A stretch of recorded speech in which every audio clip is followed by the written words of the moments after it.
దేవుని యొక్క వాక్యాన్ని చదువుకున్నాను ఈ రాత్రికాల సమయంలో. అపోస్తలుడైనటువంటి పౌలు గారు తిమోతి గారికి రాసినటువంటి పత్రిక, మొట్టమొదటి పత్రిక 6వ అధ్యాయము 16వ వచనంలో ఉన్నటువంటి లేఖన భాగాన్ని చదువుకుందాం. సమీపింపరాని తేజస్సులో ఆయన మాత్రమే నివసించుచు అమరత్వం గలవాడే ఉన్నాడు. మనుషులలో ఎవడనూ ఆయన చూడలేదు, ఎవడనూ చూడలేరడు. ఆయనకు ఘనతయు శాశ్వతమైన ప్రభావం కలిగి ఉండునుగాక. ఆమేన్. ఈ రాత్రికాల సమయంలో వాక్యాంశం ఏంటంటే, దేవుని యొక్క చిరునామా ఏమిటి అంటే, మనకు అర్థమైనటువంటి భాషలో చాలామందికి తెలుగు కూడా తెలియట్లేదు. చాలామంది చిరునామా అంటే చాలామంది తెలియదు, ఎందుకంటే ఎక్కువ ఇంగ్లీష్ పదాలు వాడతారు. అడ్రస్, కొంచెం వాళ్ళ అడ్రస్ చెప్పరండి అంటారు. అంటే వాస్తవంగా మనం మాట్లాడే భాష ఏంటంటే, వ్రాయబడినటువంటి అచ్చ తెలుగు ఏంటంటే వారి యొక్క చిరునామా చెప్పండి అని. దాని ఇంగ్లీష్ భాషలో అడ్రస్ అంటారు. ఈ రాత్రి లేఖన భాగంలో నుంచి మనం నేర్చుకోవాల్సిన విషయం ఏంటంటే, దేవుని యొక్క అడ్రస్ ఏంటి, దేవుడు ఎక్కడ ఉంటాడు అర్థమైందంటారా? సహజంగా చాలామంది ఏమంటారంటే, దేవుడు అంతటా ఉంటాడంటారు. బైబిల్ గ్రంథం దేవుడు అంతటా ఉంటాడు అని ఉంది, కానీ అన్నిట్లో దేవుడు ఉన్నాడు. అర్థమైంది మీకు? దేవుడు సర్వాంతర్యామి కాదు, సర్వవ్యాప్తి. అంటే అంతటా దేవుడు వ్యాపించి ఉన్నాడు, కానీ సర్వాంతర్యామి అంటే అన్నిట్లో దేవుడు లేడు. అదేంటంటారు మీకు? అన్నిట్లో దేవుడు లేడు, కానీ అంతటా దేవుడు ఉన్నాడు. మరి రాత్రి దేవుడి యొక్క అడ్రస్ ఏంటి? అసలు ఎక్కడ ఉంటాడు దేవుడు? సమీపింపరాని తేజస్సులో ఉంటాడు దేవుడు. ఎక్కడ ఉంటాడు? సమీపింపరాని తేజస్సు అంటే, సమీపింపరాని తేజస్సులో అంటే వెళ్ళలేడు మానవుడు. చంద్రమండలానికి మానవుడు వెళ్ళగలుగుతున్నాడు, అంగార గ్రహం దగ్గరికి వెళ్ళగలుగుతున్నాడు, సూర్యుడు దగ్గరికి కొన్ని గ్రహాలు పంపించగలుగుతున్నాడు, ఉపగ్రహాన్ని. కానీ దేవుడి యొక్క సన్నిధికి మానవుడు వెళ్ళలేడు. ఎందుకంటే సమీపింపరాని తేజస్సులో ఉన్నాడు ఆయన. సమీపింపరాని అంటే వెళ్ళలేని, తేజస్సు అంటే వెలుగు. ఆయన మాత్రమే ఉన్నాడు అక్కడ. ఆయన మాత్రమే ఏం చేస్తున్నాడని వాక్యంలో ఉంది, నివసించుచు అమరత్వం కలిగి ఉన్నాడు. అమరత్వం కలిగిన వాడంటే మరణము లేనటువంటి వాడు, అమరుడు. మనుషులలో ఎవడును ఆయన చూడలేదు, ఎవడును చూడలేరు. ఎవ్వడు కూడా మనుషులలో ఎవరు దేవుడు చూడల. మోషే గారు కూడా, నేను నిన్ను చూస్తానంటే దేవుడు ఏమన్నాడు? నువ్వు నన్ను చూస్తే బతకలేవు మోషే, బండ సందులోంచి నన్ను చూస్తుండు, నేను వెనక వైపు చూడగలుగుతూ అన్నాడు దేవుడు. నేను అలా వెళ్తామంటే నువ్వు ఇలా చూడు అన్నాడు. బండ సందులోంచి ఆయన వెనక వైపు చూశాడు, కానీ ఆయన ముఖ కాంతిని చూడలేకపోయాడు. కనుక అటువంటి మానవుడు వెళ్ళలేనటువంటి వెలుగులో ఉన్నటువంటి దేవుడు, జీవం కలిగినటువంటి దేవుడు, ఆ దేవుడు, ఈ మనిషి ఆ దేవుడిని చూడలేదు. ఎవడనో చూడలేడు. మనిషి ఎవడు దేవుడు చూడలేడు. అది అసాధ్యం. మరి ఏమిటి సాధ్యం? మానవుడు వెళ్ళలేనటువంటి ప్రాంతంలో జీవించి ఉన్నటువంటి జీవం కలిగినటువంటి దేవుడు ఈ మానవుడు ఆయన చూడలేడు, కానీ ఆ దేవుడే మానవుడిగా ఈ లోకానికి వచ్చాడు. అదే మీకు ఆ తేజస్సు కలిగినటువంటి దేవుణ్ణి మానవుడు చూడలేడు, కానీ ఆ సమీపింపరాని తేజస్సులో ఉన్నటువంటి ఆ దేవుడు, ఆ వెలుగు, ఆ జీవం కలిగిన దేవుడు నరరూపధారిగా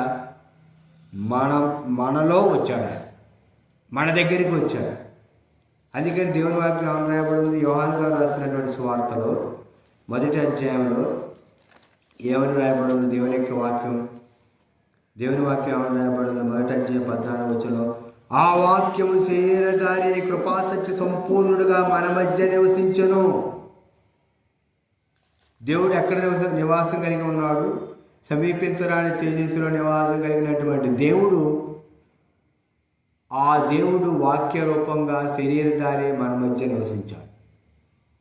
ఈ భూగ్రహం మీద భూమధ్యలో దేవుడు నివసించాడు. 33.5 సంవత్సరాలు శరీరధారిగా జీవించాడు. కనుక ఆ దేవుడిని మనం ఏం చేయాలంటే తెలుసుకోవాలి. ఆ దేవుడిని మనం ఆయన దగ్గరికి రావాలి. అందుకని వాక్యం ఏమని రాయబడి ఉంది?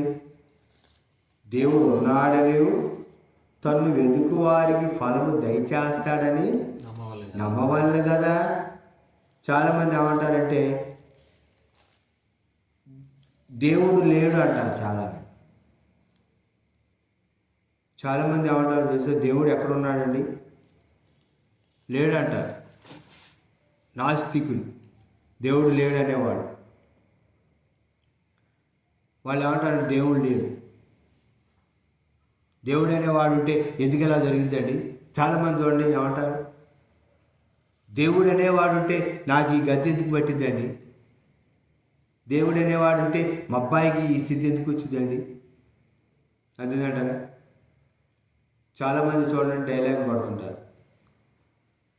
ఈ అబ్బాయి చూస్తేనే పక్కకు సీమి పొల్లా ఉంటాడు, ఆ అబ్బాయితో బండి చూస్తేనేమో ఎద్దున్నట్టు లావుకుంటాడు.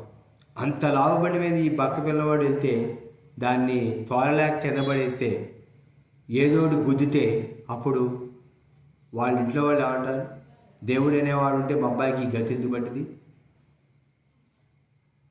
దేవుడు అనేవాడు మా అబ్బాయిని ఏం చేశాడు? ఏమంటారు? తీసుకుపోయాడంటారు.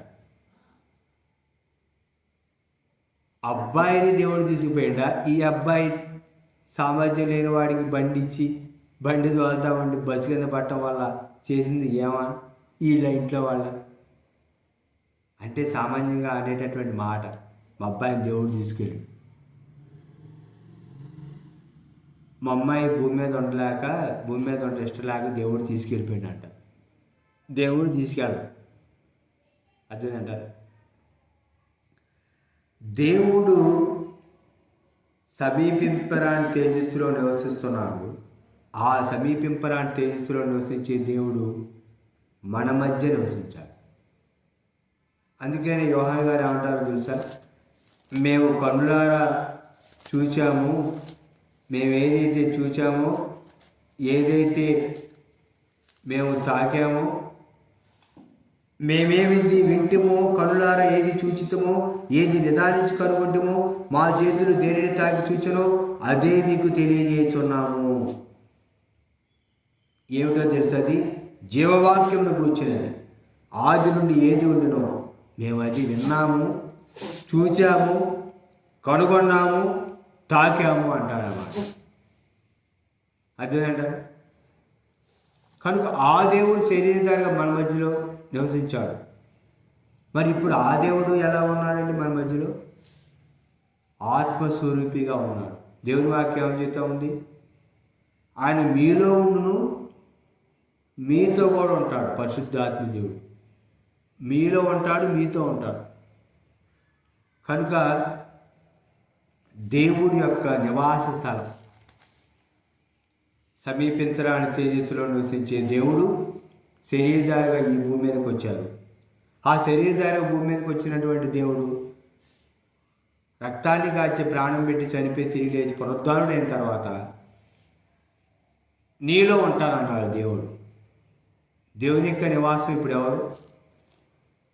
దేవుని నివాసం మనుషులతో కూడా ఉన్నది. దేవుడు ఎక్కడ నివసించాలని కోరుకుంటున్నాడండి? అక్కడ సమీపించడానికి తేజస్సులో ఉంటానని కోరుకోవట్లా. నీలో ఉంటానంటున్నాడు దేవుడు, మనలో ఉంటానంటున్నాడు దేవుడు ఆత్మస్వరూపిగా. చాలామంది ఏమంటారు, ఎక్కడున్నాడంటే దేవుడు అంటారన్నమాట. దేవుడు ఎక్కడున్నాడు? చైనా వంటి దేశాలలో వారు దేవుడిని అంగీకరించరు. వాళ్ళు దేవుడిని అంగీకరించరు. వాళ్ళు ఏమంటారు? అదృష్టమే దేవుడు అంటారు. ఏంటి? అదృష్టమే దేవుడిగా వాళ్ళు కోరుకుంటారు అన్నమాట. దేవుడు లేకపోతే ఈ భూమి ఆకాశం ఎలా ఉంది, సూర్యుడు చంద్ర నక్షత్రాలు ఎలా ఉన్నాయి, పగులు ఎలాగ ఏర్పడుతుంది, రాత్రి ఎలాగ ఏర్పడుతుంది, నడిపించేటటువంటి నాయకుడు ఉన్నాడు. ఈ సృష్టిని పరిపాలించి నడిపించేటటువంటి సృష్టికర్త ఉన్నాడు దేవుడు, యేసుక్రీస్తు ప్రభు. లేకపోతే పగలు దాంతరికి అదే రాదు, రాత్రి దాంతరికి అదే రాదు. ఏ కాలానికి ఆ కాలం పూలు రావు, ఏ కాలానికి ఆ కాలం పళ్ళు రావు. అందుకని దేవుని వాక్యం ఏమని తెలుసా? చాలామందికి తెలియట్లే. పంట పండిస్తాం, నారు నాటుతాం, ఎరువు వేస్తాం, మందులు చల్లుతాం. కానీ ఆ యొక్క మనం వేసినటువంటి గింజ అది మొలిసి పెద్దదై వడ్ల గింజకి మళ్ళీ ఒడ్లు వచ్చి దానికి పైన అదంతా వడ్ల గింజకి మళ్ళీ పైన పొట్టు వచ్చి ఇదంతా చేసేది ఎవరండి? దానంతా అది చేసుకుంటుందా? దీనంతా సమకూర్చేది ఎవరు? నువ్వు దాన్ని పరీక్షిస్తావా? చూస్తుంటావా? కాపలా కాస్తావా? ఏ దానికి ఎన్ని వడ్ల గింజలు వచ్చినాయి, దేనికి ఎంత పైన ఉంది అనేది నువ్వు చూడగలుగుతావా? దాని అంతా చేసేది ఎవరు? దేవుడు. వాక్యంలో ఉంది స్పష్టంగా, అది దేవుని వాక్యంలో. కనుక ఈ యొక్క రాత్రికాల సమయంలో మానవుడు తనంతట తానుగా దేవుడి దగ్గరికి వెళ్ళలేడు. ఆ దేవుడే మానవుడి దగ్గరికి వచ్చాడు. అందుకని యూదుల రాజుగా పుట్టినవాడు ఎక్కడున్నాడు? ఆ నక్షత్రమును చూసి ఆయన పూజించవచ్చితివి అని జ్ఞానులు యేసుక్రీస్తు ప్రభు గురించి అన్నారు. దేవుడు ఎక్కడున్నాడు? యూదుల రాజుగా పుట్టినవాడు ఎక్కడున్నాడు అని అడిగారు. ఆయనే దిగి వచ్చాడండి మనం రక్షించడానికి. మనం ఆయన దగ్గరికి వెళ్ళలేము, ఎందుకంటే ఆయన సమీపించడానికి తేజస్సులో ఉన్నాడు.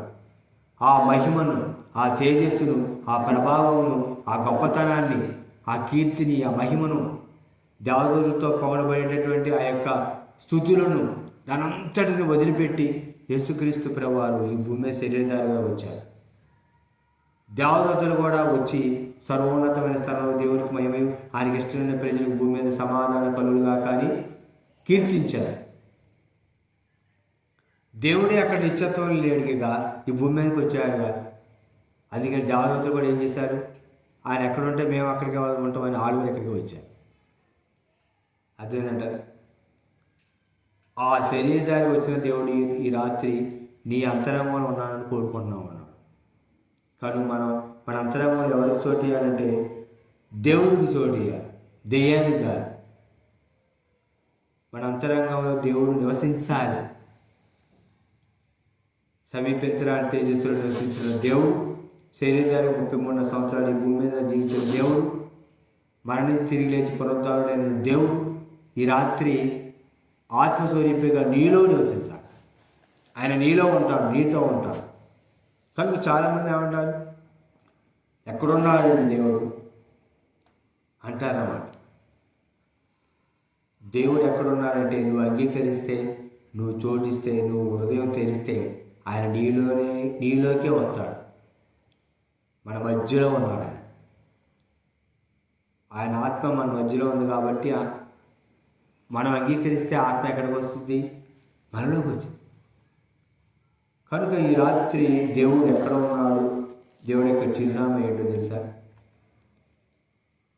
సమీపించరాని తేజస్సులో ఉన్నాడు. మనం ఆయన దగ్గరికి వెళ్ళలేము, ఆయనే మన దగ్గరికి వచ్చాడు. కనుక చాలామంది ప్రభు అయిన యేసుక్రీస్తుని అంగీకరించట్లేదు ఈ రాత్రి. దానికి కూడా దేవుడు జవాబు చెప్పాడు, మీరు పాపంలోనే పుడతారు, పాపంలోనే జీవిస్తారు, పాపంలోనే మరణిస్తారు, నేను ఎవరనేది మీరు ఇంకా తెలుసుకోలేదు. పుట్టేది పాపంలోనే, పెరిగేది పాపంలోనే, తినేది పాపంలోనే, చనిపోయేది కూడా పాపంలోనే. కనుక నేనెవరో ఎరగకుండానే మీరు వెళ్ళిపోతారని చెప్పారు, చనిపోతారని దేవుడు చెప్పాడు. కనుక చాలామందికి అర్థం కాక ప్రభువైన యేసుక్రీస్తు వారి గురించి తెలుసుకోలేకపోతున్నారు. అదేంటంటే ఒకనొక రోజు తెలుసుకోవాలనుకున్నా తెలుసుకోలేదు. అందుకని వాక్యం ఏమన్నా, అయ్యో నేను ఉపదేశాన్ని ఎట్లా తృణీకరించా. అదేంటంటారు అంటే ఒకనొక రోజు ఏమైందంటే వాక్యం కరువు అయిపోద్ది, చెప్పేవాళ్ళు ఉండరు, అప్పుడు విందామన్నా కష్టం. కానీ ఇదే అనుకూల సమయం, ఇదే రక్షణ దినం, ఈ దినం అంతే ప్రభువైన యేసుక్రీస్తుని సొంత రక్షణ అంగీకరించి అంతరంగంలో చేర్చుకుంటే ప్రభు మనకి సమాధానం అనిపిస్తారు. ఈ లోకయాత్ర పోయిన తర్వాత ఆయనతో యుగయుగాలు ఉంటాం మనం. అక్కడ దేవునితో, దేవుని యొక్క సన్నిధిలో మనం ఉంటాం అన్నమాట. కనుక దేవుని యొక్క చిరునామా ఎక్కడనే విషయాన్ని పౌలు గారి ద్వారా దేవుడు తిమోతి గ్రంథంలో రాయించారు. తిమోతి గారు రాసిన పత్రికలో పరిశుద్ధాత్మ దేవుడు పౌలు గారి ద్వారా రాయించాడు. సమీపింతరాని తేజస్సులో ఉంటాడు ఆయన, సమీపింతరాని తేజస్సులో నివసించు ఆయన మాత్రమే అమరత్వం కలిగి ఉన్నాడు. మనుషులు ఎవరు కూడా ఆయన చూడనేరడు, చూడలేడు దేవుణ్ణి. మోషే గారు కూడా దేవుణ్ణి ముఖాముఖిగా చూడలేదు. ప్రభువైనటువంటి యేసుక్రీస్తు యొక్క ప్రత్యక్షతను అంటే ఆ యొక్క అప్పటికప్పుడు ప్రభువారు ప్రత్యక్షమైనటువంటి మధ్యాహ్న కాల సమయంలో పౌలు గారికి ప్రత్యక్షమైతే సౌలుగా ఉన్నప్పుడు ఆయన చూడలేక సౌలు యొక్క కళ్ళు పోయినాయి ఆయన. ఆ యొక్క ప్రత్యక్షతని ఆయన కళ్ళారా చూసి సరికి కళ్ళు పోయింది. తర్వాత దేవుడు మరలా ఆయన కళ్ళు తెరిచారు. దేవుడు అంటే ఇది అని ఆయనకి గ్రేము కలిగింది. అందుకనే దేవుడు ఆయన ద్వారా రాయించారు. వెళ్ళలేరండి మానవుడు ఈ విశ్వంలోకి వెళ్ళిన కొంతమటికే వెళ్ళగలుగుతారు, కానీ అంతకు మించి మానవుడు పైకి వెళ్ళలేడు. ఎందుకంటే దేవుడు ఏం చేశాడు తెలుసా, పొలిమేరలో నియమించాడంట మానవుడికి. దేవుని వాక్యంలో రాయబడింది, ఎంతవరకు మానవుడు వెళ్తాడో అంతవరకు వెళ్ళగలుగుతారు. పొలిమేర, సరిహద్దు, గెట్టిరాయి,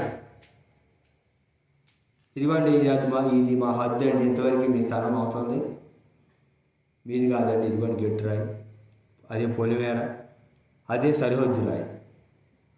కనుక మానవుడు కూడా దేవుడు ఏం చేశాడు తెలుసా, ఎంతవరకు వెళ్ళాలో అంతవరకు వెళ్ళగలుగుతాడు, అంత మించి అవతల వెళ్ళలేడు మానవుడు. ఎందుకంటే విశ్వం పెద్దది, కోటాను కోట్ల నక్షత్రాలు, పాలకొత్త నక్షత్ర మండలం చాలా ఉన్నాయి. ఈ విశ్వం ఎంతో పెద్దది. ఆ విశ్వంలో దేవుని యొక్క నివాస స్థలం ఎక్కడో ఉంది. కనుక అక్కడికి మానవుడు వెళ్ళలేడు. అక్కడున్న దేవుడు ఇక్కడికి వచ్చాడు నిన్ను రక్షించడానికి. కనుక నువ్వు ఆయన అంగీకరించి వారి మనసు కలిగి ప్రభువుని అంగీకరిస్తే ఆయన ఎక్కడున్నాడు, నువ్వు కూడా ఈ లోకయాత్ర ముగిస్తే అక్కడికి వెళ్ళిపోవాలి. కనుక ప్రభు ఈ రాత్రి మన కొరకు ప్రాణం పెట్టి రక్తం కాల్చినటువంటి ప్రభువుని మనం అంగీకరించాలి. ఆయనతో మనం యుగయుగాలు ఉండే కృపను ప్రభు ఇచ్చారు. కనుక ఎందరైతే ఆయన అంగీకరించారో వాళ్ళందరికీ దేవుని పిల్లలని ఆయన అధికారం ఇచ్చాడు. కనుక ప్రభువైన యేసుక్రీస్తుని సొంత రక్షణ అంగీకరించండి, దేవుని వాక్యం వినండి, ఆత్మీయంగా బలపడండి. మరిన్ని విషయాలు తెలుసుకోవాలనుకుంటే దేవునికి సన్నిధికి రండి. అటు కృపా ప్రభు మనకి రాత్రి అనుగ్రహించుగాక. ఆమేన్.